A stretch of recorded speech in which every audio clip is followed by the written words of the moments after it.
Glad you could join us. It's 8 in the morning here in Singapore, midnight in London, and 7 in the evening in Washington, D.C., where the head of the CIA has warned that there's only a few months left to find a diplomatic solution to the North Korean nuclear crisis. Mike Pompeo, who briefs President Trump personally most mornings, said that Kim Jong-un has never appreciated the risk he presents to the world. Mr. Pompeo also rejected allegations that President Trump lacks the mental faculties to do his job. He was speaking exclusively to our security correspondent, Gordon Carrera. Really enjoyed my time here in the first year. It is one of the most famous and yet secret buildings in the world, the headquarters of the Central Intelligence Agency. Everyone's seen this, has seen in all the movies. Showing me round is Mike Pompeo, who's just marked a year as its head, a tumultuous time around the world and in Washington. He's not shy about the CIA's mission, saying he's unleashed the agency to take more risks. We're the world's finest espionage service. I'm incredibly proud of that.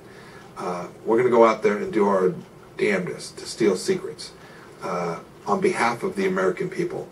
In the room where America's most secret operations are planned, I asked him about Russia and the claims it interfered in America's last election, as well as in Europe. Do you see signs that Russian activity is lessening in terms of subversion in Europe and the United States? I haven't seen a significant decrease in their activity. Do you have concerns that they might try and interfere in the US midterms, which are coming up? Of course. I have every expectation that they will continue to try and do that, but I'm confident that America will be able to have a free and fair election that will push back in a way that is sufficiently robust that the impact they have on our election won't be great. Do you ever find yourself having to walk a fine line with a president who has said that talk about Russian, particularly collusion, is fake news, and an agency which has said that there were attempts in 2016 to influence the election? I don't do fine lines. I do the truth. We deliver nearly every day, personally, to the president the most exquisite truth that we know. A recent book, of which I'm sure you're aware, suggested that the president wasn't quite up to it, that he might not quite have the faculties. What's your response to that as someone who sits in the room with him many mornings? Yeah, it's absurd.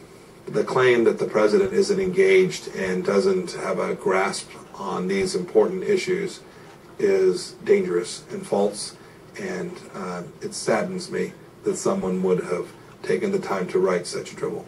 Is it tricky for you, though, when you've been in these briefings and then you might come out and there might be some tweet about a foreign policy issue? I mean, when the president talks about Rocket Man, isn't there a danger that it's raising the temperature with something like North Korea, and it could actually lead to some kind of escalation?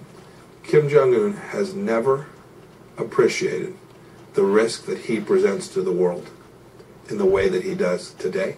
And so when you see this language that the president chooses to use, the many audiences for it, and I can share with your audience today that I assure you Kim Jong-un understands the message that America is serious about this. The CIA director says that his job is to find other ways of stopping America being at risk from a nuclear-armed North Korea should diplomacy fail.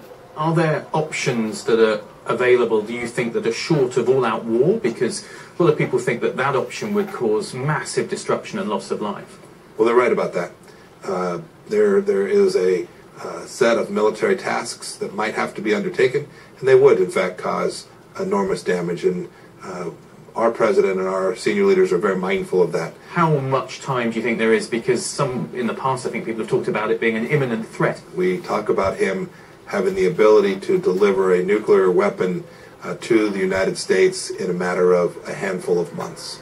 Stopping attacks and stealing secrets is the CIA's mission. The stars on this wall mark those who died carrying it out. The way in which the agency has gone about its work has always reflected the president it serves, and Donald Trump's CIA under Mike Pompeo will be an agency that won't hold back, wherever that might take it. Gordon Carrera, BBC News, Langley, Virginia.